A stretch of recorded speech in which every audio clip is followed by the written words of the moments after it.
Schedule actually हम जानते हैं कि भारतीय संविधान में टोटल जो हमारा शेड्यूल है वो कितने शेड्यूल हैं?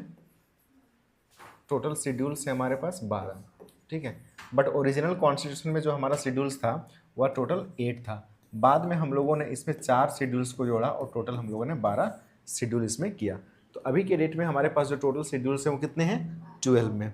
ध्यान से समझ लीजिए, यहाँ से एक ऑब्जेक्टिव सवाल पूछे जाते हैं और यहाँ से रिलेटेड भी सवाल देखने को मिलेगा। तो शेड्यूल के बारे में जब हम बात करते हैं तो शेड्यूल की जब हम बात करते हैं तो भारतीय संविधान का शेड्यूल्स ऑफ इंडियन कॉन्स्टिट्यूशन या फिर कॉन्स्टिट्यूशन के बारे में, इसको बोलते हैं संविधान की अनुसूचियाँ, ठीक है। ओरिजिनल कितना था बाबू? 8। कहा जाता है कि यहाँ पे जब हम लोग नंबर देखेंगे कि first schedule, second schedule and third schedule, इस तरीके से हम लोग टोटल जाएंगे पहले 8 तक, जो ओरिजिनल था 1950 में जब संविधान को हम लोगों ने अडॉप्ट किया था उस टाइम। फिर हमारे पास जैसे जैसे संशोधन हुए संविधान में, हम लोगों ने जब जरूरत लगा तो अलग अलग शेड्यूल्स को भी हम लोगों ने ऐड करता चल गया। यहाँ पे पहला में कहता है कि फर्स्ट शेड्यूल, तो याद रखिएगा कि हम लोगों ने जैसे ही भारतीय संविधान को भी जब पढ़ रहे थे तो हम लोगों ने क्या किया था कि भारतीय संविधान का पार्ट 1 जो था वह क्या कहता था बाबू कि हम लोग यूनियन एंड इट्स टेरिटरी, यही बात कहते थे ना, यूनियन एंड इट्स टेरिटरी की बात करते थे, कि मतलब संघ और संघ क्षेत्र का। तो याद रखिएगा भारतीय संविधान का जो फर्स्ट शेड्यूल भी है वह इस बात से संबंध रखता है कि हमारे देश का नाम क्या है और उस राज्यों का नाम क्या है, नेम ऑफ द स्टेट्स, और साथ ही साथ उसका मतलब जिस राज्य की बात कर रहे हैं जैसे झारखंड, बिहार, यूपी, उसका क्षेत्र कितना दूर तक है, इसका टेरिटोरियल जुरिस्डिक्शन कितना दूर है, इसके बारे में बात करता है। इसी फर्स्ट शेड्यूल में ही दूसरा पॉइंट में बात करता है बाबू कि नेम ऑफ द यूनियन, जैसा कि मैंने पहले ही बताया कि भारत का नाम, और भारत के नाम के साथ साथ में हम लोग तो यहाँ पे स्टेट को देखें बाबू, क्या हमारे देश में सिर्फ स्टेट है? यूनियन टेरिटरीज भी हैं। तो कहा जाता है यूनियन टेरिटरीज के बारे में, union territories and their extent. भारत में राज्य जो है उसके बाद हमारा यूनियन और यूनियन टेरिटरीज के बारे में भी बात यहाँ पे कहता है और इनका एक्सटेंट का बात करता है। यूँ कह लीजिए यहाँ पे कि स्टेट का और साथ ही साथ हमारा यूनियन टेरिटरीज का, इसके नाम के बारे में, ठीक है, और इसके हमारे एक्सटेंट के बारे में, किसके बारे में? एक्सटेंट के बारे में हमें फर्स्ट शेड्यूल में देखने को मिलता है। क्लियर यहाँ तक? अगर इससे संबंधित हम आर्टिकल की बात करें तो आर्टिकल फर्स्ट है हमारे पास और आर्टिकल 4 है जो हमारा इस बात को बताता है पहला में कि यूनियन, यानी बोलते थे India that is Bharat shall be the union of state. तो यहाँ पे यूनियन के बारे में, स्टेट के बारे में जो बातें कहा गया है वो आर्टिकल 1 में, और इसके एक्सटेंड की जो बात है वो आपका आर्टिकल 4 से संबंधित देखने को मिलेगा। इसका मतलब आर्टिकल 4 कहता है कि आर्टिकल 2 और 3 में जो बातें कहता है, जो पार्लियामेंट जो संशोधन करता है उसके बारे में प्रावधान यहाँ पे आर्टिकल 4 में देखने को मिलता है। हिंदी में इसी चीज़ को हम लोगों ने क्या देखा है कि राज्यों के नाम और उनके न्यायिक क्षेत्र, न्यायिक क्षेत्र का मतलब है कि उसका कितना सीमा है और जहाँ तक उसका अपना जुरिस्डिक्शन है, काम करने का क्षेत्र। संघ राज्य, इसका मतलब हो गया यूनियन टेरिटरीज, और उनके नाम और उनसे जुड़े हुए जो सीमाएं कहाँ तक है इसके बारे में यहाँ पे बात कहता है। क्लियर? नेक्स्ट अगर हम देखें शेड्यूल 2 में, तो शेड्यूल 2 में आप लोगों को याद करने के लिए बताया था मैंने कि आप ऐसे याद कीजिए कि अगर मैं आपको बोलूँ जॉब के लिए, क्या चीज़ के लिए बाबू? जॉब के लिए, तो यहाँ पे 2 ऑप्शन होगा आपके पास, या तो पहले क्या करो, ज्वाइन कर लो, उसके बाद में सैलरी दूँ आपको, या फिर आप ऐसा करो कि पहले मेरे से आप सैलरी के बारे में पूछ लो। किसके बारे में बाबू? सैलरी के बारे में, कि सर सैलरी आप क्या देंगे। उसके बाद आप बोलोगे सर ज्वाइन करेंगे, इसका मतलब ओथ लेंगे, शपथ लेंगे, ठीक है। तो इंडिया में आम तौर पर हम जब कभी भी बोलेंगे कि बताओ पहले आप ज्वाइन करना पसंद करोगे या पहले सैलरी के बारे में बात करना पसंद करोगे, तो हमारे यहाँ पे इतना एम्प्लॉयमेंट है, लोग बोलता है किसी तरीके से पहले घुसो ना कॉन्ट्रैक्ट में यही बोलते हैं, किसी तरीके से घुस जाओ पहले, 8-10 हज़ार, 10 हज़ार, 12 हज़ार, 20 हज़ार दे रहा है, घुस जाओ। लेकिन अगर कायदे से देखा जाए कि आप घुस तो गए और पता चला कि आपका सैलरी 30 हज़ार का था लेकिन मैं आपको महीना का 3 हज़ार दे रहा हूँ, तो आपका यहाँ पे क्या शोषण होगा कि नहीं होगा? एक्सप्लॉइटेशन होगा कि नहीं होगा? और आप ही के समकक्ष वाले पदाधिकारी को सेम पैसा मिल रहा है, आपको कम मिल रहा है, तो पहले आप किस मामले में आप क्लियर कर लोगे स्टेटमेंट अपना? सैलरी के बारे में। उसके बाद आप बोलोगे कि सैलरी पसंद आएगा तो हमें ज्वाइनिंग के लिए ऑथ और अफर्मेशन की बात करेंगे। तो यहाँ पर 2 कौन सा होगा और 3 कौन सा होगा, यहीं पर मामला क्लियर हो जाएगा शेड्यूल को लेकर के। तो अक्सर हम जब बच्चों से पूछते हैं कि बताओ ज्वाइनिंग पहले या सैलरी पहले, तो बोलता है सर पहले ज्वाइनिंग, पहले सैलरी। क्या है नहीं है पहले मामला देख लीजिए किस है ना। तो यहाँ पे शेड्यूल सेकंड की जब हम बात करते हैं तो शेड्यूल सेकंड में जो प्रोविजंस दिया गया है वह प्रोविजंस है रिलेटिंग टू द इमोलूमेंट्स। इमोलूमेंट्स का मतलब होता है जो आपके भत्ते हैं, पैसे हैं, है ना। साथ ही साथ अलाउंसेस जो आपको मिलता है, जैसे डीए टीए अलाउंसेस मिलता है ना, भत्ता वगैरह वो। उसके बाद प्रिविलेजेस, आपको क्या क्या सुविधाएं मिलेगा इसके बारे में यहाँ पे देखने को आपको मिलेगा। अलाउंसेस हो गया, प्रिविलेजेस हो गया एंड सो ऑन, और भी चीजें। किसको, तो ऑफ किसको, तो भारत के प्रेसिडेंट को, भारत के गवर्नर को, स्पीकर को, डिप्टी स्पीकर को, चेयरमैन या डिप्टी चेयरमैन कहाँ के, राज्यसभा के, स्पीकर और डिप्टी स्पीकर कहाँ, तो राज्य के जो स्टेट असेंबली है वहाँ के, ठीक ना। इन लोगों के सैलरी की बात कहता है। और इन सब से रिलेटेड हमारा जो आर्टिकल्स हैं, ये सब आर्टिकल्स हैं, ये यहाँ पर इंपॉर्टेंट बहुत ज़्यादा नहीं है, लेकिन आप लोग जब आगे पढ़ेंगे हम लोग विस्तार से वहाँ पे ये सब आर्टिकल मिलेगा, लेकिन ध्यान रखना है। तो पहले हम लोग यहाँ पे किस चीज़ के बारे में बात किए बाबू, पहले हम लोगों ने बात किया कि आपको क्या यहाँ पे भत्ता मिलेगा, क्या उपलब्धि मिलेगा, भत्ता, विशेषाधिकार, संबंधित सैलरीज वगैरह के बारे में, ठीक है। यहाँ तक अगर बात समझ में आया हो तो इसी लोगों के लिए, किन लोगों के लिए यहाँ पे बात करता है सैलरी वगैरह का, तो यहाँ पे आप लोगों ने देख लिया जो लेजिस्लेटिव असेंबली के जो स्पीकर हैं, अध्यक्ष हैं, डिप्टी स्पीकर हैं, चेयरमैन होते हैं और डिप्टी चेयरमैन होते हैं कहाँ पे, लेजिस्लेटिव काउंसिल में, जिसको बोलते हैं विधान परिषद में, ठीक है। तो इन लोगों का सैलरी क्या होगा, इन लोगों को क्या छूट मिलेगा, इन लोगों के लिए क्या क्या फैसिलिटीज दिए जाएंगे, ये तमाम चीज़ों के बारे में जो है आपका शेड्यूल सेकेंड बात करता है। फिर जजेस का, सुप्रीम कोर्ट के जजेस का क्या सैलरी होगा, क्या अलाउंसेस होगा, क्या इन लोगों को प्रिविलेजेस मिलेगा, गाड़ी मिलेगा, बंगला मिलेगा, इलेक्ट्रिसिटी का बिल माफ होगा, फोन का बिल माफ होगा, क्या क्या सुविधाएं, ये सारी बातें लिखा हुआ है शेड्यूल सेकेंड में। एज इट इज आपको यहाँ पे हाई कोर्ट के जजेस के बारे में देखने को मिलेगा। और जैसा कि हम लोग जानते हैं कैग, तो कैग के जो पदाधिकारी हैं, कैग के जो लोग हैं, इन लोगों का क्या सैलरी होगा, इन तमाम चीज़ों का बात भी हमारा शेड्यूल सेकेंड में लिखा हुआ है। तो पहले हम लोगों ने किसका बात किया बाबू, जो हमारा अलाउंसेस है, जो हमारा प्रिविलेजेस है, जो हमारा इमोलूमेंट्स है, इमोलूमेंट्स का मतलब हो गया सैलरीज है, इसके बारे में जिक्र किया गया है। कौन सा शेड्यूल में, तो शेड्यूल सेकेंड में, याद रहेगा फर्स्ट सेकेंड, ठीक है। अब नेक्स्ट की और अगर हम मूव करें नेक्स्ट शेड्यूल में, तो नेक्स्ट शेड्यूल हमारा बोलता है थर्ड शेड्यूल। और थर्ड शेड्यूल को आप लोग इस तरह से समझिए कि सबसे पहले हम लोगों ने सर सैलरी वगैरह के बारे में क्लियर कर लिया। अब मेरा इच्छा बनेगा तो मैं अब क्या करूंगा, शपथ लूंगा या लूंगी, ज्वाइनिंग करूंगा या नहीं भी करूंगी, यही बात है। तो यहाँ पे कहता है शेड्यूल थर्ड में, किसमें बाबू, शेड्यूल थर्ड में। शेड्यूल थर्ड कहता है कि फॉर्म्स का मतलब होता है एक प्रकार से बनाना, किस तरीके का तरीका है ना, प्रकार है, विभिन्न प्रकार।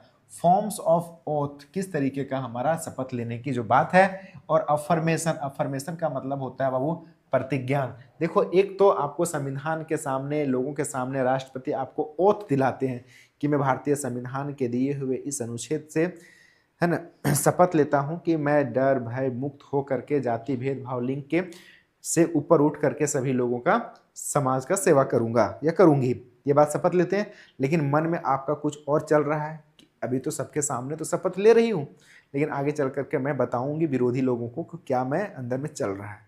तो आपको ओथ के साथ साथ अफर्मेशन भी रखना है। अफर्मेटिव सेंटेंसेस का नाम सुना होगा आप लोगों ने इंग्लिश में, इसका मतलब होता है सकारात्मक, अपने अंदर की ज्ञान को भी सकारात्मक साफ रखना है जब आप ओथ ले रहे हो। तो भारत के सभी नागरिकों के लिए अगर आप ओथ ले रहे हो एज ए सीएम के रूप में, एज ए पीएम के रूप में, एज ए प्रेसिडेंट के रूप में, तो किसी के मन में ये नहीं कि ओथ सामने हम ले रहे हैं लेकिन अंदर में कुछ और चल रहा है, ऐसा नहीं। तो ओथ एंड अफर्मेशन की जब बात करें तो शेड्यूल हमारा किस में बात करेगा बाबू, शेड्यूल थर्ड में बात करेगा, क्लियर है। और शेड्यूल थर्ड में जब बात करेगा तो यहाँ पे सभी लोगों के लिए जो जो लोगों का पोस्ट पोजीशन है, उन लोगों को शपथ कौन दिलाएगा, क्या क्या प्रावधान है, ये सभी चीज़ों को यहाँ पे आपको देखने को मिलेगा आर्टिकल। आगे चल करके जब हम क्लास में पढ़ेंगे यूनियन गवर्नमेंट, स्टेट गवर्नमेंट, तो वहाँ पे आपको देखने को मिलेगा प्रेसिडेंट को कौन शपथ दिला रहे हैं, प्रधानमंत्री को कौन दिला रहे हैं, सीएम को, गवर्नर को, इन सब आर्टिकल्स को भी वहाँ देखेंगे। तो बेसिकली जो यहाँ पे ऑथ की बात कर रहे हैं यूनियन मिनिस्टर्स का, जो हमारे केंद्र लेवल पर या संघ लेवल पर या फिर हमारे कैबिनेट लेवल पर जो मिनिस्टर्स जो शपथ लेते हैं, चाहे वो पीएम हो, चाहे वो एजुकेशन मिनिस्टर्स हों, चाहे आपके होम मिनिस्टर हों, ये सभी मिनिस्टर जो भी हैं इन लोगों को शपथ की बात। तो और कैंडिडेट जो इलेक्ट होते हैं, जो इलेक्शन से जीत करके आते हैं, जैसे पार्लियामेंट का इलेक्शन का जीत करके आए, उनको क्या बोलते हैं बाबू? एमपी बोलते हैं। तो एमपीज के यहाँ पे शपथ की बात कहा जाएगा। फिर member of the parliament, member of the parliament कहने का मतलब है कि जो हमारे एमपीज हैं वही यहाँ पे कहा जा रहा है। क्या बोल रहा है कि candidate for election for the parliament, election parliament के लिए, मेंबर ऑफ पार्लियामेंट संसद के लिए। नेक्स्ट यहाँ पे है कि जजेस of the supreme court, supreme court के जजेस का भी ऑथ एंड अफर्मेशन होता है।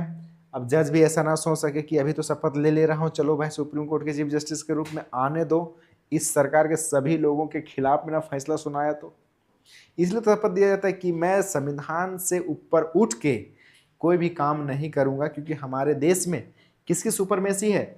सुप्रीम कोर्ट की? पार्लियामेंट की? नहीं, हमारे यहाँ सुपरमेसी है द कॉन्स्टिट्यूशन का। हमारे यहाँ पे क्या है कि sovereignty of the parliament and the supremacy of the supreme court का हमारे पास सिंथेसिस है, मिक्स है, किसी एक का सुपरमेसी हमारे पास नहीं है। हम लोगों ने इस चीज़ को पढ़ा है ना, सैलेंट फीचर जब पढ़े थे कि भारतीय संविधान में हमारे पास ऐसा प्रावधान है कि कॉन्स्टिट्यूशन मेकर ने सोचा कि अगर पार्लियामेंट को हम सबसे ज़्यादा सुपर पावर दे देते हैं तो कल दिन पता चलेगा कि 543 लोग और 245 लोग मिल करके ही फिर देश को राज करने लगे, देश में राज करने लगे।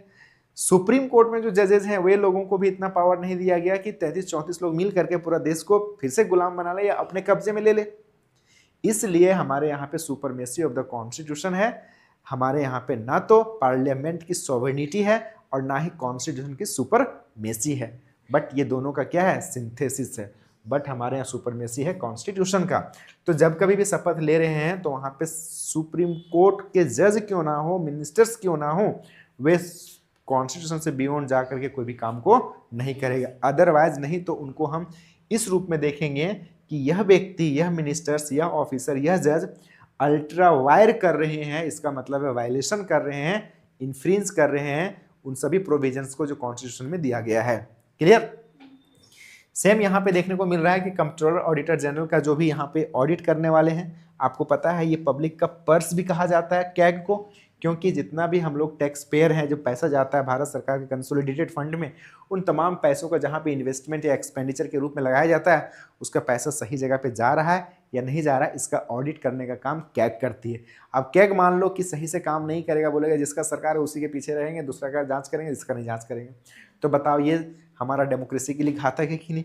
कैग को हम लोग वॉच डॉग के रूप में भी बोलते हैं, डेमोक्रेसी का वॉच डॉग के रूप में, क्योंकि ये ही पहरेदार के आराम काम करते हैं। स्टेट मिनिस्टर्स भी ऑथ लेंगे तो सेम कंडीशन यहाँ पे देखने को हमें मिलेगा।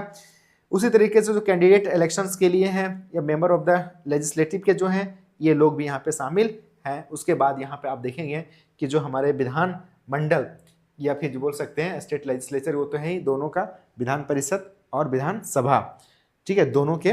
फिर साथ साथ में हाई कोर्ट के जजेस का भी यहाँ पे ऑथ एंड अफर्मेशन की बात कहता है। कौन सा शेड्यूल? शेड्यूल 3।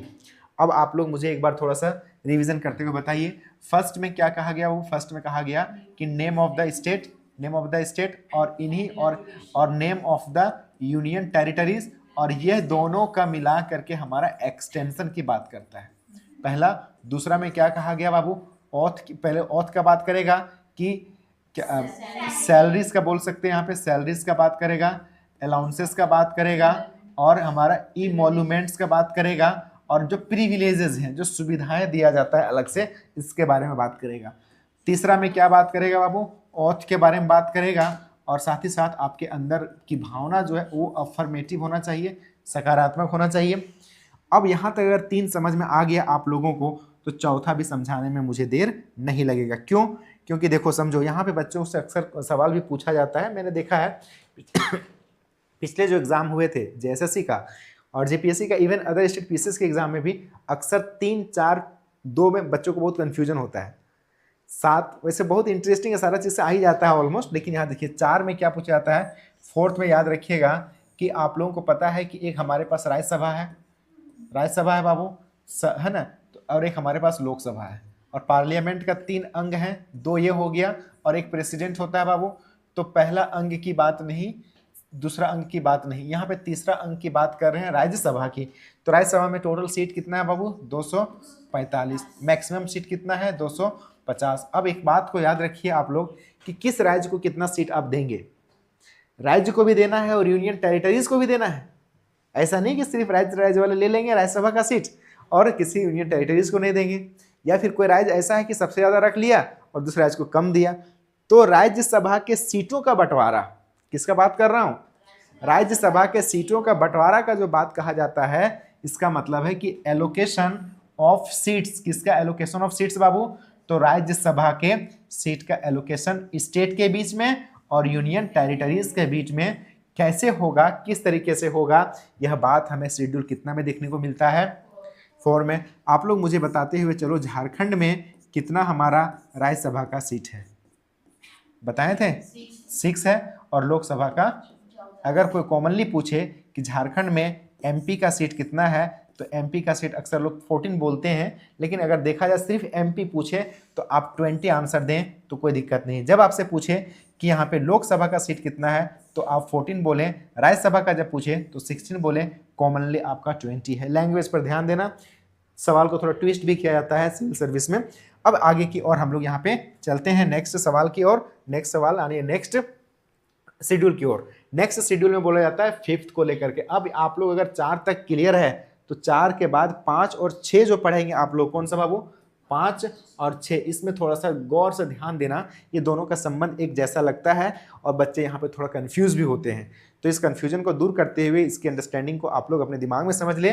पहले क्या कहना चाह रहा है, यहाँ पे बता रहा है कि 5th शेड्यूल में कि प्रोविजंस रिलेटिंग टू द, यहाँ पे वर्ड पर ध्यान देना है, एडमिनिस्ट्रेशन, क्या चीज बोल रहा है, एडमिनिस्ट्रेशन। ये प्रोविजंस तो रहेंगे ही रहेंगे, तो यह प्रोविजंस किससे रिलेटेड है हमारा, तो एडमिनिस्ट्रेशन से रिलेटेड है और कंट्रोल से रिलेटेड है। तो सर एडमिनिस्ट्रेशन और कंट्रोल कहाँ, क्या, किस मामले में, तो बोल रहा है ऑफ शेड्यूल्ड एरिया। जब हम लोग शेड्यूल्ड वर्ड सुनते हैं तो शेड्यूल कास्ट का सबसे ज्यादा जहन में आता है। तो शेड्यूल का मतलब आप लोग वो कास्ट इससे संबंधित अभी नहीं समझना है, शेड्यूल का मतलब समझना है कि वैसे शेड्यूल का मतलब प्रोटेक्टेड या प्रोटेक्शन समझ लेना दूसरे वर्ड में, क्योंकि शेड्यूल एरिया, शेड्यूल कास्ट, वैसे कास्ट जिसको रिजर्व किया जाए, जिसको संरक्षित किया जाए, या फिर शेड्यूल एरिया का मतलब वैसे एरिया जिसको संरक्षित किया जाए, जिसको अलग से ट्रीट किया जाए, प्रिविलेज दिया जाए, ताकि वह अच्छे से सस्टेंड कर सके, अस्तित्व में बना रह सके, उसको कुचला ना जा सके, उसको ज़्यादा इंक्रोच नहीं किया जा सके उस एरिया को, इसलिए हम लोग बोलते हैं। तो किस एरिया के एडमिनिस्ट्रेशन और कंट्रोल की बात करता है, तो शेड्यूल एरियाज का, और शेड्यूल्ड, फिर से रिजर्व, शेड्यूल्ड ट्राइब्स और उन सभी लोगों को, किसके, शेड्यूल्ड ट्राइब्स को यानी जनजातियों को, ठीक है, और शेड्यूल एरियाज को बोला जाता है कि अनुसूचित और अनुसूचित क्षेत्रों के प्रशासन तथा नियंत्रण के बारे में उपबंध दिया गया है। शेड्यूल कितना में बाबू, 5 में। अब एक बार सरल भाषा में समझ लीजिए कि शेड्यूल 5 में कहा गया है प्रोविजंस रिलेटिंग टू एडमिनिस्ट्रेशन और कंट्रोल को लेकर के, किसको, एडमिनिस्ट्रेशन और कंट्रोल को लेकर के, जो शेड्यूल एरिया है और शेड्यूल ट्राइब्स एरिया है, इन सब एरिया को कैसे हम प्रोटेक्ट कर सकते हैं। आप सोचिए कि कुछ एरिया को हम लोग शेड्यूल एरिया में या फिर शेड्यूल ट्राइब एरिया में क्यों हम लोग रिजर्व करके रखते हैं। जेपीएससी के मेंस में एक टॉपिक भी पढ़ना है हम लोग कि डायरेक्ट यही वाला लिखा हुआ सेंटेंस कि हम लोगों को पढ़ना है provisions related to the schedule area and schedule tribes area के बारे में बताना है। सारे प्रोविजंस को हम लोग पढ़ेंगे, वहां पर भी देखेंगे। कहने का सेंस ये है कि कोई भी एरिया को अगर हम लोग, शेड्यूल का मतलब दूसरे वर्ड में समझना है यहाँ पे रिजर्व, हम किसी भी एरिया को रिजर्व करते हैं या किसी भी ट्राइबल एरिया को रिजर्व करते हैं तो क्यों करते हैं, क्योंकि हम किसी एरिया को अगर रिजर्व कर दिए, जंगल वाला एरिया को, तो वहाँ पे ना जल्दी से जंगल की कटाई हो संभव है, ना वहाँ पे किसी भी तरीके का सरकार का कोई योजना जल्दी से लग सकता है, क्योंकि वहाँ पे इंक्रोचमेंट नहीं हो सकता, वहाँ पे तोड़फोड़ नहीं हो सकता, क्योंकि इन्वायरमेंट का प्रोटेक्शन किया जा सके, वहाँ के जीव जंतु का भी प्रोटेक्शन किया जा सके। इसलिए हम लोग उस एरिया को क्या करते हैं, शेड्यूल एरिया में घोषित करते हैं, क्योंकि हमें तो इन्वायरमेंट भी तो बचाना है। अब इन्वायरमेंट नहीं बचाएंगे तो हमारे आने वाले जनरेशन के लिए क्या होगा, अस्तित्व में नहीं रहेगा चीजें। तो कहा जाता है कि जंगल वाले एरिया, कुछ आपको फॉरेस्ट वाले एरिया को शेड्यूल एरिया में घोषित हम लोग इसलिए करते हैं ताकि उसको प्रोटेक्ट किया जा सके इन्वायरमेंटल पर्पज से। उसके बाद शेड्यूल एरिया को हम लोग इसलिए प्रोटेक्ट करते हैं कि बाहरी लोग वहाँ पे जा करके ना जगह जमीन खरीद सके, और ना शेड्यूल ट्राइब्स के लोगों का जो कल्चर है, जो इथिक्स है, जो अपना जो प्रैक्टिसेस हैं, उस पर वो क्या कर सके, उस पर हमला नहीं कर सके लोग। तो इन सब चीज़ों को प्रोटेक्ट करने का भी सरकार का भी काम है, उसके कस्टम को, रिवाज को, उसके रीति रिवाज को ऐसा ना हो। क्लियर है? तो 5th वाले शेड्यूल में ध्यान रखना कौन कौन सा एरिया बोल रहा है, schedule area and schedule tribes area का एडमिनिस्ट्रेशन एंड कंट्रोल को लेकर के। अभी 6 में जब हम बात करेंगे तो 6 में समझना है, उसमें आपका 4 राज्य का बात करेगा। अब यहाँ पे देखिए नेक्स्ट में हम लोग जब बात करते हैं 6th शेड्यूल का, बाबू कौन सा शेड्यूल, 6th शेड्यूल। तो 6th शेड्यूल में कहा जाता है कि इसमें भी provisions relating to the administration of tribal area. अब यहाँ पे ध्यान से रखना, ध्यान, अब यहाँ पे कहा जा रहा है कि ट्राइबल एरिया, कौन सा एरिया का बाबू, ट्राइबल एरिया। ट्राइबल एरिया का मतलब है जो जनजाति क्षेत्र हैं, उसके एडमिनिस्ट्रेशन की बात करता है of the state Assam, Meghalaya, Tripura and Mizoram. यहाँ पे 4 राज्यों का नाम लिया गया है, और 4 राज्यों का पूरा राज्य नहीं, उस राज्यों का जो ट्राइबल एरिया है उसके एडमिनिस्ट्रेशन की बात कह रहा है। थोड़ा सा ध्यान से फिर समझो, यहाँ पे थोड़ा सा आप लोग इस बात को समझ लीजिए। जैसे अभी हम लोगों ने 5th शेड्यूल देखा बाबू, 5th शेड्यूल में बोलता है कि ऑल ओवर इंडिया, कोई भी इंडिया का राज्य हो, ठीक है, और उस राज्य के किसी भी एरिया को सरकार अगर शेड्यूल एरिया घोषित किया हुआ है तो प्रोटेक्टेड एरिया हो गया। या फिर इंडिया के किसी भी राज्य में कोई भी एरिया हो और उस एरिया को अगर शेड्यूल ट्राइब एरिया घोषित किया है तो उसका भी प्रोटेक्शन की बात कहा जाता है, किसमें, शेड्यूल 5 में। लेकिन शेड्यूल 6 में कहा जाता है कि शेड्यूल 6 का सभी इंडिया के सभी राज्यों का नहीं, बल्कि कौन सा बाबू, असम है असम लिखा हुआ है ना, असम है, त्रिपुरा है, उसके बाद मेघालय है, फिर मिजोरम है। ये है इन 4 राज्यों के उन सब एरिया का जो एरिया में सबसे ज्यादा कौन निवास करते हो, ट्राइब्स निवास करते हो। तो उस ट्राइबल एरिया का, कौन सा एरिया का बाबू, उस ट्राइबल एरिया का कैसे हमारा एडमिनिस्ट्रेशन हो, कैसे हो बाबू, एडमिनिस्ट्रेशन हो, कैसे वहां पे उसका प्रशासन चलेगा। अभी आप लोगों ने पेशा एक्ट का नाम सुना होगा, पेशा कानून का नाम सुना होगा, आगे चल करके हम लोग इसी में जोड़ करके देखेंगे और समझेंगे। क्या कहा जाता है कि भारत के मात्र 4 ऐसे राज्य हैं जिस राज्यों के अंदर जो ट्राइबल एरिया है या डिस्ट्रिक्ट है उसको कैसे एडमिनिस्टर किया जाएगा उसके बारे में, इसको शॉर्ट में आप याद रख सकते हो ATM का स्क्वायर। ये 4 राज्य, यहाँ पे बच्चे कंफ्यूज करते हैं, पिछले बार जो हाँ यहाँ पे कुछ और भी हो सकता है, जैसे मणिपुर हो सकता है, ठीक है, लेकिन अभी बता रहा हूँ कि जो JSSC का जो CGL का एग्जाम हुआ था उसमें सेकेंड सिटिंग वाले एग्जाम में आसाम तो था, त्रिपुरा था, मेघालय था, मिजोरम नहीं था, नागालैंड था। तो नागालैंड नहीं है, ठीक है, तो ध्यान रखना है यहाँ पे ऑब्जेक्टिव में जब सवाल आपसे पूछा जाए तो। क्लियर है यहाँ तक? दोनों में डिफरेंस समझ में आया क्या है मामला? 5th में क्या है कि ऑल ओवर इंडिया के सभी राज्यों में से जो राज्य का एरिया हमारा घोषित किया गया शेड्यूल एरिया, उसके एडमिनिस्ट्रेशन और कंट्रोल की बात कहा जाएगा। और ऑल ओवर इंडिया के सभी राज्यों में से जिस एरिया को हम लोग शेड्यूल ट्राइबल एरियाज को अंदर रखे हुए हैं उसका एडमिनिस्ट्रेशन कंट्रोल की बात किया जाएगा। लेकिन 6th में से है जो सबसे पहले हमारा 4 राज्यों की बात कहा जाता है, कौन कौन सा, असम, त्रिपुरा, मेघालय, मिजोरम की बात कहा जाता है। और इसके ट्राइबल एरियाज को, वह ट्राइबल एरिया किसी डिस्ट्रिक्ट के अंदर भी हो सकता है उसके कंट्रोल की या फिर उसके एडमिनिस्ट्रेशन की बात करता है आपका शेड्यूल 6। समझ में आया 1 से लेकर के 6 तक? अगर ये मामला यहाँ तक समझ में आ रहा हो तो आगे की ओर हम यहाँ पे चलते हैं। नेक्स्ट हमारा 7th है, 7th है ना, 7th शेड्यूल। अब देखो बाबू, आप लोग लिखते हो 7 ऐसे ना, मैंने बताया था शॉर्ट में आपको स से शक्ति लिखना। क्या लिखना बाबू? शक्ति। इसमें है शक्ति का विभाजन की बात करता है। किसका विभाजन की बात करता है? शक्ति का विभाजन। अब सर शक्ति का विभाजन कहने का मतलब क्या है? आप लोग जानते हैं कि भारत हमारा जो देश है वह एक प्रकार से फेडरल स्ट्रक्चर वाला कंट्री है। फेडरल मतलब हो गया संघीय ढांचा वाला कंट्री है। हमारे नीचे अगर स्टेट गवर्नमेंट है तो ऊपर में हमारा कौन सा गवर्नमेंट है? यूनियन गवर्नमेंट है। अब हमारे यहाँ पे क्या होता है कि स्टेट के पास अपना अलग पावर है, जैसे पुलिस को कंट्रोल करने का, लैंड को कंट्रोल करने का। यूनियन के पास अपना पावर जैसे डिफेंस के मामले में है कि नहीं, आर्मी के मामले में, ये सब मामले में, सीमा बॉर्डर बीएसएफ वगैरह के मामले में अपना पावर है। तो कहा जाता है कि शेड्यूल सेवंथ में कहा जाता है कि डिवीजन, देखो दो वर्ड होता है बाबू, एक डिवीजन होता है और एक वर्ड होता है सेपरेशन। क्या होता है? सेपरेशन। सेपरेशन ऑफ पावर और डिवीजन ऑफ पावर में डिफरेंस है। जब हम बात करते हैं डिवीजन ऑफ पावर तो यहाँ पे डिवीजन ऑफ पावर में हमारा यूनियन लिस्ट, स्टेट लिस्ट और कंकरेंट लिस्ट की बात करते हैं कि राज्यों का शक्ति क्या है। राज्य में दिए गए जो लिस्ट है उसमें राज्य सरकार कानून बनाएगी। एक यूनियन लिस्ट है जिसमें कि केंद्र सरकार कानून बनाएगी। तो ये डिवीजन ऑफ पावर है, but it is not a separation of power. But separation of power में क्या होता है सर? जैसे हम लोग बात करते हैं सेपरेशन ऑफ पावर में, जैसे हम लोग जानते हैं कि डेमोक्रेसी के 3 बेटा हैं, एक हमारा लेजिस्लेटिव, एग्जीक्यूटिव एंड जुडिशरी, यही तीनों लोग रहते हैं। अब इन लोगों का जो कार्य क्षेत्र है इन लोगों का बिल्कुल सेपरेट है, तो इसे हम लोग बोल सकते हैं सेपरेशन ऑफ पावर। ये कंफ्यूज नहीं करना क्योंकि मेंस में सवाल इसी तरीके से भी पूछे जाते हैं डिवीजन ऑफ पावर्स को लेकर के। तो डिवीजन जैसे वर्ड हो तो समझना है, सेपरेशन जब वर्ड हो तो क्या मामला है समझना है। क्लियर यहां तक? एक वर्ड होता है क्लासिफिकेशन। देखो डिवीजन, सेपरेशन, क्लासिफिकेशन, ये सब चीजों को ध्यान में रखना है, ये सब वर्ड्स को। अब यहाँ पे जो चीजें हैं हमारे पास समझिए, डिवीजन ऑफ पावर का मतलब है बिटवीन किसके बीच में? यूनियन एंड स्टेट के बीच में। किस टर्म में? तो बोल रहा है हमारा यूनियन लिस्ट में, स्टेट लिस्ट में एंड कंकरेंट लिस्ट में।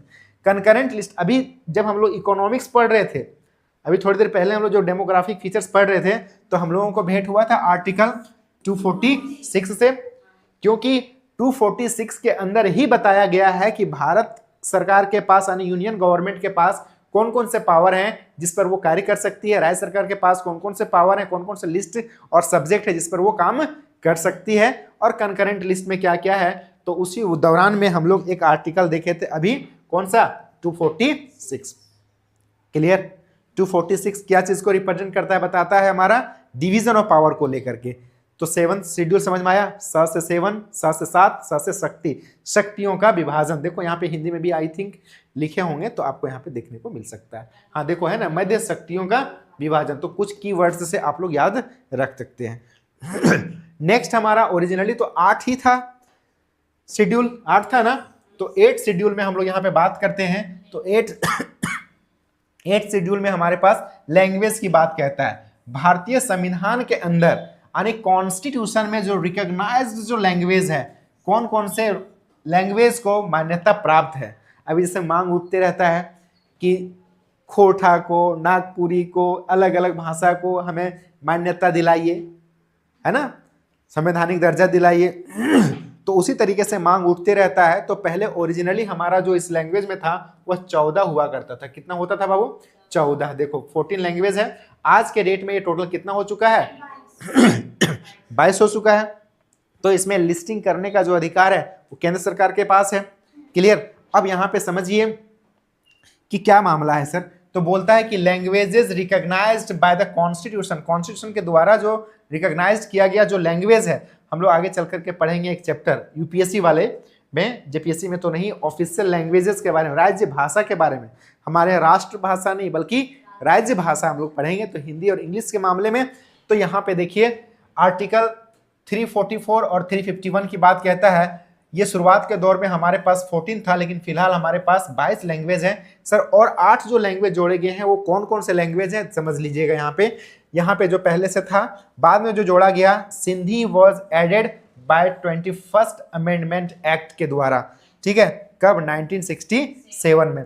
फिर यहाँ पे कोंकणी, उसके बाद मणिपुरी और नेपाली को जोड़ा गया 71st कॉन्स्टिट्यूशन अमेंडमेंट एक्ट 1992 को। फिर यहाँ पे क्या है? बोडो, डोंगरी, दिख रहा है आप लोगों को? Dogri, Maithili and Santhali were added by the 92nd constitution amendment act 2003 में जोड़ा गया। तो इस तरीके से हमारे पास 8 जो लैंग्वेज है वह जोड़े गए हैं। ठीक है, 22 हो गया। ध्यान रखना है इस चीज़ों को। देखो जब अगर ट्विस्ट किया जाए, क्वेश्चन को थोड़ा टफ किया जाए, तो आप लोगों को यहां से सवाल देखने को मिल सकता है। क्लियर है, इस बात को ध्यान रखना। ठीक है, यहां पे आपको इंग्लिश देखने को नहीं मिलेगा, इंग्लिश यहां पे नहीं है बैच लैंग्वेज में। क्लियर। नेक्स्ट यहां पे चलिए, हिंदी है, इसमें यहां पे छूट गया है, हिंदी लिख लीजिएगा। ठीक है, अब आगे देखिए नेक्स्ट में क्या कहा जाता है कि ओरिया, पहले नाम होता था उड़िया, है ना, वॉज रीनेम्ड, अब इसको रीनेम्ड करके उड़िया बाय द कौन सा संविधान संशोधन 96, और ये 2011 में किया गया। अब मामला आप लोगों को पता है कि 8 तक हम लोग यहाँ पे समझ चुके हैं। अब आता है हमारे पास सीन 9, 10, 11, 12। अब इसके पहले मैं आप लोगों को बताया था एक कहानी कि भारत सरकार जो है वह अपने आप में सोशलिस्ट पैटर्न वाली कंट्री के रूप में या सरकार के रूप में उभर कर के आ रही थी। जानते हैं कि सरकार एक प्रकार से अपने क्या है, वेलफेयर स्टेट की तरह से काम करता है, और वेलफेयर स्टेट करने का मतलब है सभी के लोगों के लिए काम करना है। अब सरकार के पास रिसोर्सेज के रूप में तो लैंड हुआ करता था, जमींदार लोग तो लैंड रखे हुए थे। अब जैसे ही जमीन को हम किसी से लेते हैं तो वो हाय तौबा करते हुए सुप्रीम कोर्ट आर्टिकल 32 के तहत, क्योंकि फंडामेंटल राइट्स था क्या रखना, प्रॉपर्टी रखना, बोलता हमारा आर्टिकल 31 का वायलेशन कर दिया गया है हुजूर, मुझे बचा लो। और मौलिक अधिकार जानते हैं हमारा कि इन्फोर्सेबल नेचर का है, कोर्ट के द्वारा उसे लागू करवाया जा सकता है, जस्टिसेबल नेचर का है। तो उस केस में सरकार के पास एक बहुत बड़ा दुविधा आ गया, बोला हम कैसे लोगों के लिए जस्टिस इंश्योर कर सकें। और प्रीएम्बल में आपको लोग याद कीजिए कि प्रीएम्बल में जब हम लोग बात करते हैं तो वहाँ पे जस्टिस की जब बात करते हैं तो 3 तरीके का जस्टिस हम लोग देखते हैं, social, economic and political justice की बात करते हैं। अब बताओ सोशल और इकोनॉमिक जस्टिस को इंश्योर करने के लिए डीपीएसपी में जो भी बातें दिया गया है वही इंपावर्ड करता है सरकार को। पॉलिटिकल जस्टिस को इंश्योर करने के लिए हमारा फंडामेंटल राइट्स है। अब मामला यहाँ पे आता है कि हम सोशली और इकोनॉमिकली लोगों को कैसे सुविधा दे सकें। सोशली का मतलब लोगों के लिए स्कूल, कॉलेज, हॉस्पिटल कैसे खोलें, लोगों के जो भूमिहीन लोग हैं उसको भूमि दें, सोसाइटी में लोगों का इकोनॉमिक कैसे बढ़े। तो इस केस में सरकार के पास एक ध्यान आया कि नहीं, लोगों के पास जो जमींदारी सिस्टम है, जो जमीनें हैं, वो सरकार को लेने की जरूरत है। तो उसके लिए कानून बनाया गया, लैंड रिफॉर्म एक्ट 1951। तो याद रखना कि 1951 भारत में संविधान लागू होने के जस्ट 1 साल के अंदर ही हम लोगों ने फर्स्ट संविधान संशोधन किया। कौन सा संविधान संशोधन बच्चा? पहला, फर्स्ट संविधान संशोधन किया। और कौन सा हम लोगों ने शेड्यूल को ऐड किया? 9th शेड्यूल को। और पूरा दमखम के साथ हम लोगों ने क्या किया कि एक्ट्स, रेगुलेशंस, ओरिजिनली जो इस बॉक्स में, इसको बॉक्स मान के चलिए 9th बॉक्स, ठीक है। और ये 9th बॉक्स का मतलब समझ लीजिए कि एरोप्लेन का जो होता है ना ब्लैक बॉक्स, जो क्रैश होने के बाद भी वो टूटता फूटता नहीं, उसमें सब डेटा रहता है। इस बॉक्स में जो भी कंटेंट डाल दिया गया, जो भी एक्ट रेगुलेशंस डाल दिया गया, इस पर हथौड़ा चलाना और सुप्रीम कोर्ट का भी बस की बात नहीं था। इतना स्ट्रॉन्ग बना दिया क्योंकि सरकार एक तरफ चाहती थी कि सोशल और इकोनॉमिक जस्टिस को इंश्योर करें, लोगों के तक पहुंचाएं, ठीक है।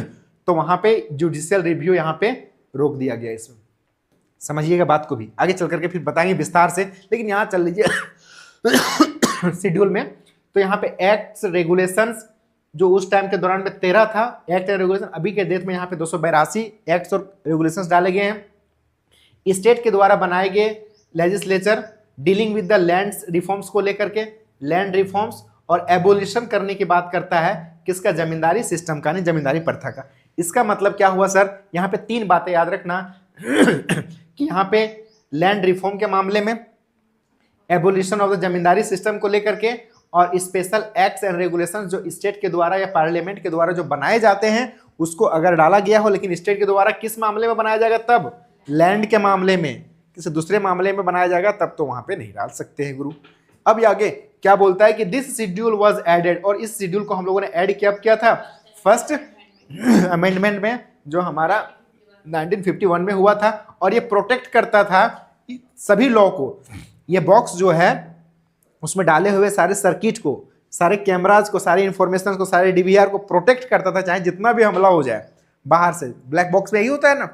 तो यहां पे कहा जाता है कि लॉज को जो included it from the judicial scrutiny, judicial scrutiny से इसको बचाता था। इसमें जुडिशियल रिव्यू कोई जुडिशियल रिव्यू होता, पता चला लैंड रिफॉर्म के मामले में फंडामेंटल राइट्स 31 आर्टिकल का उल्लंघन हो रहा है, तो तुरंत बोलता है कि वे सभी लॉ लॉ नहीं माने जाएंगे जो क्या हो, इनकंसिस्टेंट हो किसके साथ, फंडामेंटल राइट्स के साथ। आर्टिकल 13 यही कहता है ना, एब्रोगेशन या फिर इनकंसिस्टेंट हो तो उसे हटा दिया जाएगा। तो उस स्क्रूटनी से इसको क्या कर दिया गया, प्रोटेक्ट कर दिया गया on the ground of the violation of fundamental rights. स्पष्ट लिख दिया गया कि फंडामेंटल राइट्स का भी भले वायलेशन हो, लेकिन लैंड रिफॉर्म की बात हो तो अगर इस बॉक्स में चला गया तो स्ट्रांग हो गया, आप कुछ नहीं कर सकते हो। तो 9th में पता है कीवर्ड्स क्या क्या रखना है, ये सब याद रखना है। और आप लोग सिविल सर्विस वाले हो तो ये सब लॉजिक को भी याद रखना ही रखना है। क्लियर, ये छोटा सा टॉपिक था, आज हम लोग इसको खत्म कर लेते हैं। आप लोग बोले कि नहीं पढ़ाए यहां तक हो गया। नेक्स्ट चले 10th में। 10th को लेकर के हमने बताया था 10 से दल बदल, पहले लिखते थे 10 और 10 से दल बदल। आप लोग दल बदल जैसे बोलते हैं, एक आया राम गया राम वाली कहानी एनसीईआरटी में भी है जो आप लोग पढ़े होंगे, ठीक है। सुबह किसी और पार्टी के साथ, लंच किसी और पार्टी के साथ, डिनर किसी और पार्टी के साथ, अब पता ही नहीं चल रहा है कि किस पार्टी के हैं वो, यही होता था। अब इस तरह में क्या होता है, सरकार जो है एक प्रकार से टर्बुलेंस स्टेट में आ जाता था, दिल्ली स्टेट में रहेगा कि जाएगा। तो सरकार ने बोला भाई जिस पार्टी से जीतते हो उस पार्टी को तुम नमक खाए, उसको तुम क्या किया, मिट्टी में मिला दिया। तो एक काम करते हैं, सरकार ने सोचा कि ऐसे नहीं चलेगा, एक बढ़िया डेमोक्रेटिक स्टेट के लिए ये सही नहीं है। तो हम लोगों ने एक प्रोविजंस जो है रिलेटिंग डाला डिस्क्वालिफिकेशन को लेकर के ऑफ द मेंबर, पार्लियामेंट के मेंबर और साथ ही साथ लेजिस्लेचर के मेंबर। यहाँ पे लेजिस्लेचर लिखा हुआ है, लेजिस्लेटिव नहीं, इसका मतलब है विधानमंडल। विधानमंडल में होने वाले कौन कौन मेंबर होते हैं, जो हमारा आपका जो लेजिस्लेटिव असेंबली होता है और लेजिस्लेटिव काउंसिल होता है, विधानसभा और विधान परिषद दोनों के मेंबर का, और यहाँ पे राज्यसभा और लोकसभा के मेंबर दोनों का। इन लोगों के डिस्क्वालिफिकेशन को लेकर के कुछ ग्राउंड बनाया गया डिफेक्शन लॉ, ठीक है, कि अगर आपने दल बदला तो आपके ऊपर ये चीजें लगेगा। क्लियर है, तो हम बहुत आसानी से लोगों को बदलने नहीं देंगे पार्टी, ताकि हमारा सरकार जो है एक प्रकार से स्टेबल की तरह से काम करे। क्योंकि आपको मैंने बोला कि चलो सुबह में एक बोला 1 करोड़ देंगे, दूसरा बोला 2 करोड़ देंगे, तीसरा बोला 5 करोड़ देंगे, तो शाम वाले फिर सुबह वाले फिर फर्स्ट वाले बोलते 1 था, बोले 10 करोड़ देंगे, मंत्री पद भी देंगे। आपका मन चेंज, मतलब 2 महीना रहा इसके तरफ उसके तरफ, तो सरकार होते रहे से काम नहीं हो पाता। तो ये सब चीजों को लेकर के यहाँ पे इस चीजों को बनाया गया है। नेक्स्ट यहाँ पे देखिए इसे ऐड कब किया गया है शेड्यूल को, इस शेड्यूल को ऐड किया गया है 52 अमेंडमेंट एक्ट जो हमारा 52 में 1985 में जो गया, और इसे हम लोग जानते हैं एंटी डिफेक्शन लॉ के रूप में भी हम लोग इसे जानते हैं। अब आ जाइए हम लोग यहाँ पे 11th वाले मामले में, कौन सा है 11th के। तो 11th वाले मामले में जो है स्पेसिफाई, यह बिल्कुल स्पेसिफाई कर दिया गया है किसके लिए, स्पेसिफाई कर दिया गया उनके पावर, अथॉरिटीज और रेस्पॉन्सिबिलिटीज। किसका, पंचायत का। पंचायत का क्या पावर होगा, क्या अथॉरिटी होगा और क्या रेस्पॉन्सिबिलिटी होगा। कल दिन आप लोग ऑफिसर बनोगे, हो सकता है किसी आप पंचायती राज का सेक्रेटरी हो, सचिव बन जाए, या फिर पंचायती राज विभाग का आप बहुत बच्चे पदाधिकारी हो। तो आपको पता है ये शेड्यूल के जितने भी पंचायत के जो भी इसमें रिप्रेजेंटेटिव हैं, ऑफिसर्स हैं, इनके पावर, फंक्शंस, रिस्पॉन्सिबिलिटीज क्या है, इनका डिसेंट्रलाइज्ड होने के पीछे का रीजंस क्या है, क्यों लाया गया, ये सब चीजें आप लोगों को यहाँ पे पढ़ने को मिलेगा। और ट्रेनिंग पीरियड भी मिलता है, सभी को बताया जाता है।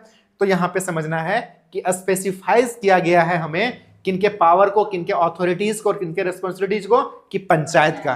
क्या पंचायत टैक्स लगा सकता है, क्या पंचायत कोष जमा कर सकता है, क्या पंचायत के पास यह पावर है कि वो कानून बना सकता है। जब स्टेट कानून बना सकता है तो राज्य कानून, केंद्र सरकार कानून बनाती है, क्या राज्य कानून बना सकती है क्या। ये तमाम पावर, रेस्पॉन्सिबिलिटीज, फंक्शंस के बारे में हम लोग को यहाँ पे डिटेल्स में 11th में दिया हुआ है। और इसे सर जोड़ा कब गया है सर, तो इसे जोड़ा गया अभी प्रेजेंट टाइम में। इसके पास जो मैटर्स है, इसके पास मैटर्स का मतलब है सब्जेक्ट।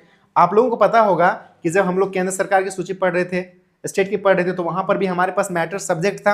उसी तरीके से अभी यहाँ पे ये ऑब्जेक्टिव पूछा भी गया है कि पंचायत के पास 29 मैटर्स पे कानून बनाने मतलब इस पे काम करने के लिए अधिकृत है, ऑथोराइज्ड है।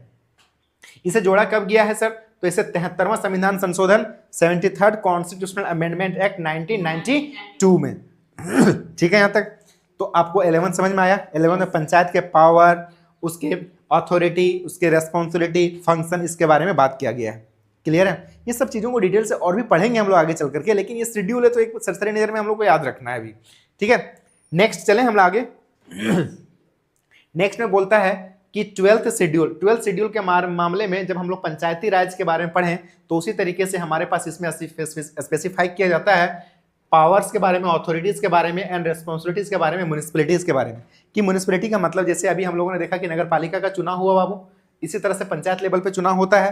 तो नगर पालिका का क्या पावर है, गाँव को शहरों को साफ रखने के लिए क्या क्या व्यवस्थाएं हो, लोगों के लिए एमिनिटीज की क्या क्या व्यवस्थाएं हो, पार्क हो, सुविधाएं हो, ये सब चीज़ों के लिए उसके पास क्या अथॉरिटी है, क्या पावर है, क्या रेस्पॉन्सिबिलिटी है, किसके पास, तो म्युनिसिपैलिटीज के पास, इसको लेकर के। और इनके पास जो सब्जेक्ट मैटर हैं वो टोटल 18 है, उसके पास 29 था, उसके पास 18 है।